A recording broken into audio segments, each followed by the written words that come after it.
Y'all see the title, man. Let's get to it. Timing, as they say, is everything in life. And so Nice little too is it in playoff sports. comparison. What if I were to tell you Jason Kidd had more points, rebounds, and assists in his NBA career than Magic Johnson? That Elvin Hayes has more total points and rebounds for his career and a higher average per game in both categories than Tim Duncan? And did you know that Drew Brees led the league in passing yards a record Debunking the longevity stats narrative. I feel you. times in his career? Or that Peyton Manning had 7 first-team All-Pro selections, more than Tom Brady and Joe Montana combined.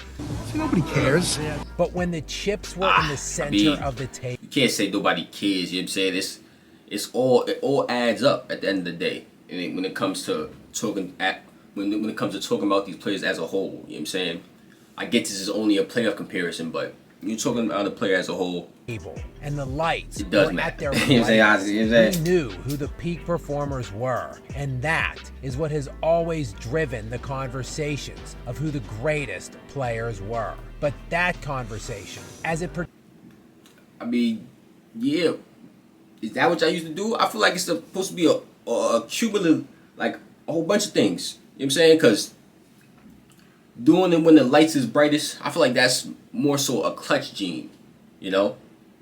How y'all feel about that? I feel like that's more so a clutch gene. Pertains to the NBA's GOAT has shifted for whatever reason in recent years to LeBron James and Michael Jordan. As the ratings pigs at various cash cow major media outlets continue to fuel their obedient Gen Z flock who eat it all up and pledge their allegiance to the self-proclaimed GOAT. That one right there made me the greatest player of all time. But a primary point of contention inevitably are the failures LeBron James has incurred throughout his playoff career, winning just 4 titles in 20 full and relatively healthy seasons, while the Bro, you can't keep doing this. This is a problem I have, you know what I'm saying? You can't say he only won 4 NBA championships in 20 long years, however you try to just make it. But if Kobe only won 5, you know what I'm saying? And that's not a knock to Kobe because I don't think that's bad. But bro's trying to make 4 championships seem so bad. Kobe only won 5. You know what I'm saying? Like, come on, bro. Counterpoint be objective in recent years has become the tried and trusted plumber defense. Oh, well, you know, he was being guarded by plumbers and firemen. To call out the perceived lack of competition Jordan faced along his way to a sterling 6-0 record in the NBA Finals in what amounted to only 12 full seasons. But as with most things in sports, to reveal the truth will require us to dig into the context of their runs, both the competition faced as well as the supporting casts they had around them. And in I hope he do it the way, you know what I'm saying, the correct way, bro. Like, you know what I'm saying? Show it with the dominance they had over their eras, you know? I feel like that's the way to compare players. First title run by Michael Jordan's Bulls in the 1990-91 season. His playoffs began sweeping the New York Knicks, who were only 39-43 for the season. But to be fair, LeBron's final runs in 2007, 2011, 2013, and 2015 all featured playoff opponents without a winning record. Okay, I like how bro being fair, you know? Talk about the good and the bad with both players. You know what I'm saying? I like that. I like that. Were the 44-38 Philadelphia 76ers before reaching the 50-win Detroit Pistons in the Eastern Conference Finals, who had just been to 3 consecutive NBA Finals and won the last 2 straight titles. Of course, the Bulls would sweep them en route to Jordan's first Finals appearance, where he would meet the 58-win Lakers, who, yes, no longer had Kareem Abdul-Jabbar, but they did have 31-year-old Magic Johnson, who finished that season second in league MVP voting, as well as 29-year-old crazy. I'm sorry, y'all. Second in league MVP voting, as well as 29-year-old Hall of Famer James Worthy, who along with Magic made that year's All-Star game, Who did not make the All-Star team that year was Scottie Pippen, or any other Jordan teammate on the Chicago Bulls Scottie out here talking about Mike was a horrible player. But like, no problem for Scottie. Mike, as he would beat the Lakers 4-1 in the finals while easily being named Finals MVP, as he led the team in points, assists, steals, and blocks, averaging 31.5 points, 11.5 assists, 6.5 rebounds, nearly 3 steals, and 1.5 blocks per game on 56% shooting. Okay. The Bulls were 15-2 during that postseason run, while Jordan would beat Patrick Ewing, Charles Barkley, Joe Dumars, Isaiah Thomas, Dennis Rodman, Magic Johnson,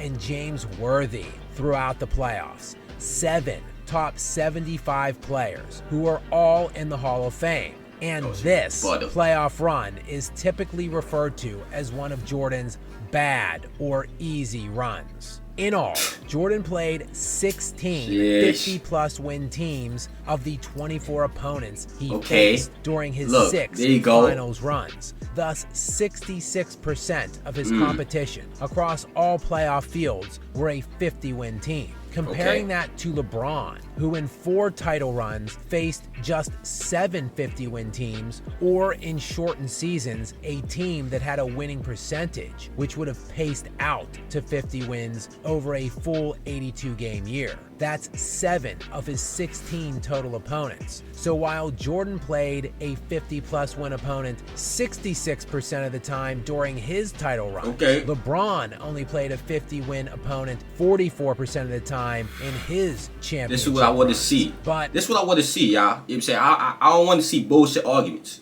You know? I know. The I don't want to see reason bullshit LeBron arguments. didn't win many more titles is just because he played such drastically more difficult competition than Jordan. And since the LeBron fan base likes to talk up his 10 finals appearances, let's expand our examination to all 10 of those playoff runs. Surely, LeBron faced a much higher percentage of elite opponents under these parameters.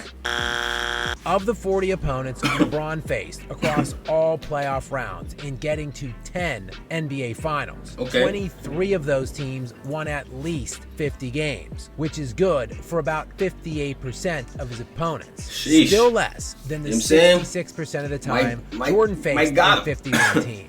Oh, but LeBron played a way higher level of opponents. Of the 40 playoff opponents LeBron faced in his 10 finals runs, 6 of them won 60 games or more, which is 15% of the time.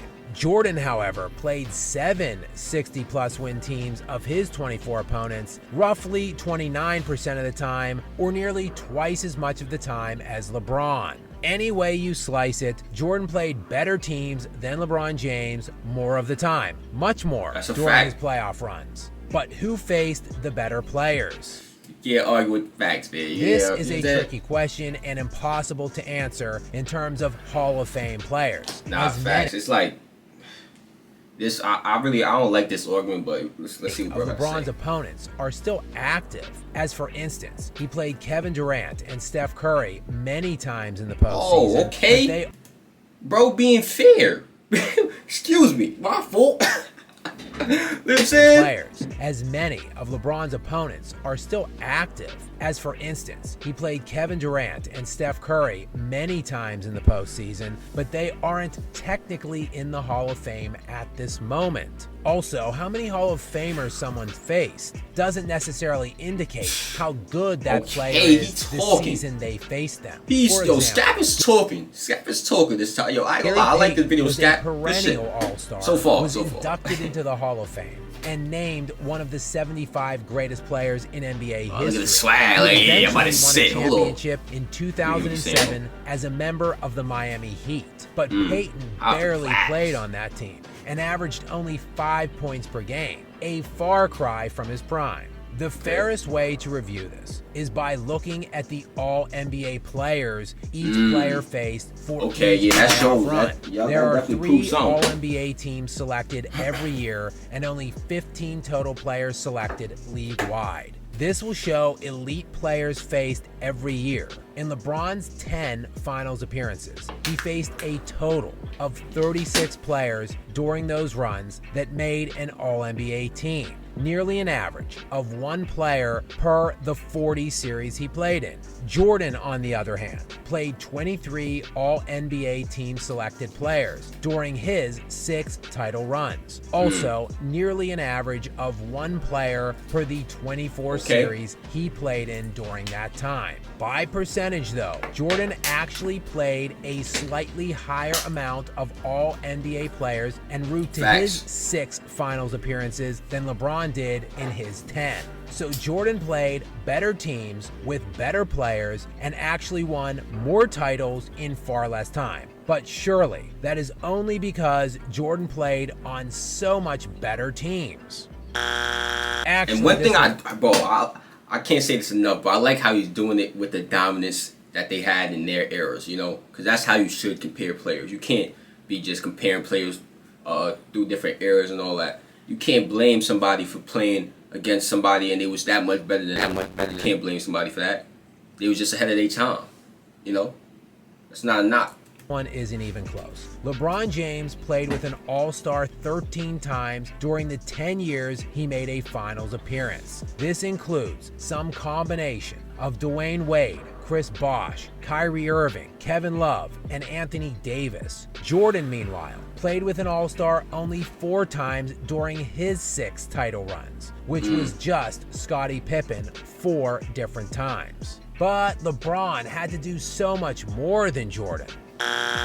LeBron James scored 5,911 of his team's 21,008 points during his 10 finals appearances. This is good for just above 28% of his team's total points scored. Jordan, on the other hand, scored 3,776 of his team's 11,387 total points during his 6 title runs, which is over 33% of his team's scoring. But I know, LeBron is such a great playmaker, such a much better passer than Jordan was, makes his teammates so much better, and gets everyone else involved. So of course, if we were to expand this to include points assisted as well as scored, to determine the overall amount of team offense accounted for, surely LeBron will outproduce Jordan here.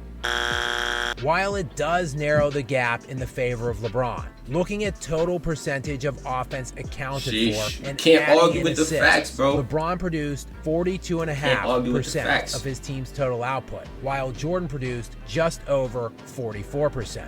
But Jordan never had to play a team like the Kevin Durant Golden State Warriors in the playoffs. Firstly, LeBron never beat the Kevin Durant Warriors. Facts. James faced That's a fact. He definitely didn't. And I just want to say this too.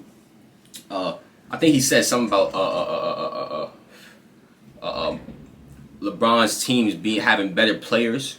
You know, I just want to say this: you can't say that makes the teams better. You know, because it definitely doesn't. You know what I'm saying? Because if we was to put any of LeBron's teams against any of Michael's, well, I won't say any. You know what I'm saying? But any of LeBron's championship teams versus any of Michael's championship teams, who y'all got? Okay then, you know what I'm saying? Like, it don't make them a better team. You know what I'm saying? They got great players, great talent, you know? But in terms of being a great team, you gotta have the right roles, you know what I'm saying? Right roles, and people gotta play those roles to a T. Like Dennis Rodman, like Scottie Pippen, that what makes a great team, you know what I'm saying? And then you got the scorer, the best scorer ever, Michael Jordan. You know what I'm saying? The GOAT. You know what I'm saying? It's roles. It's not just throwing a bunch of good players together and, you know what I'm saying? Obviously that don't work. We see it with super teams today. That shit don't work. It don't work. Them twice in 2017 and 2018. Well, it's not that it don't work. It can work. 4-0 in those two series. The better year of the two for the Warriors was in the 2017 season, when Golden State was 67-15. That year, they had 4 All-Stars in Kevin Durant, Steph Curry, Draymond Green, and Klay Thompson, all 4 of which are presumptive Hall of Famers. The only reason LeBron doesn't have more rings is just because he ran up against them 2 years in a row, and Jordan never saw a team like that. Jordan played the legendary 1980s Boston Celtics. I like this comparison because this is really like the 1980s version of the Warriors.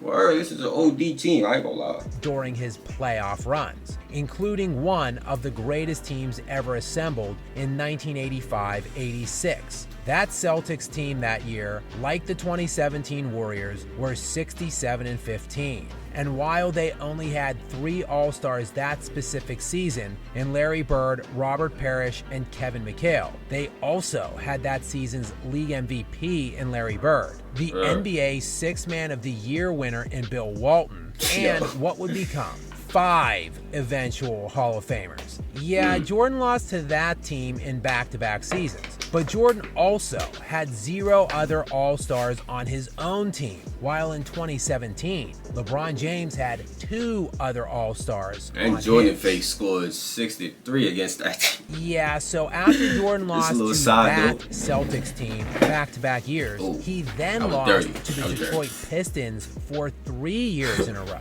A Pistons team that also had 4 Hall of Famers on it, went to 3 straight finals, and won back-to-back titles. Jordan, meanwhile, still 0 All-Stars on all of his teams those seasons. While consensus, perception, and recency bias can always lie. I ain't gonna lie, recency bias, that shit is a mother.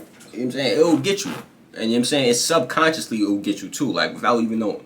You know, an actual context can always reveal the full truth, which is Jordan faced better teams, better players, had weaker supporting casts himself, and he was routinely called upon to do more than LeBron James. Despite these undeniable truths, Jordan still won 2 more championships, and this is all despite playing in over 100 fewer playoff games than LeBron James. Meanwhile, this isn't even factoring in Jordan's collegiate national championship or his undefeated record in international play. While countless ratings hogs masquerading around as basketball analysts, along with teenagers on social media, and even LeBron James himself will no doubt continue to awkwardly and embarrassingly force feed his name into these alleged debates. No amount of yelling. See, that's when you do too much, game, because as you can see, most of these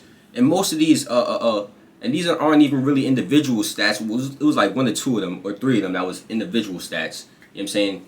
But most of these, Jordan just barely edged Bron. Some of them in the beginning, in the early stages, he probably was edging Bron by like 10-12%, by a little more. You know, one of them was 22%. You know what I'm saying? But at the end, it's real close, bro. It's real close, and in the middle is real close. And that's the story for a lot of the stats when you look deep into it. You know, it's real close. It's real close. So you got to stop acting like we're crazy. We're not crazy. There's a reason why these conversations are being had. Because when you actually look into it, everything is right there. Jordan is just usually edging LeBron in certain things. You know what I'm saying? Stop acting like people are crazy, man. Be objective. You know we're not crazy. You know what I'm saying? Just because you don't like him, don't mean he shouldn't be in the debates. It's like, come on, bro. But that's the end of this one. If y'all enjoy it, know what to do. Click on the last reaction. Share the video with your peoples. Turn on post notifications. Like the video, comment, subscribe. And I'm out of here, man.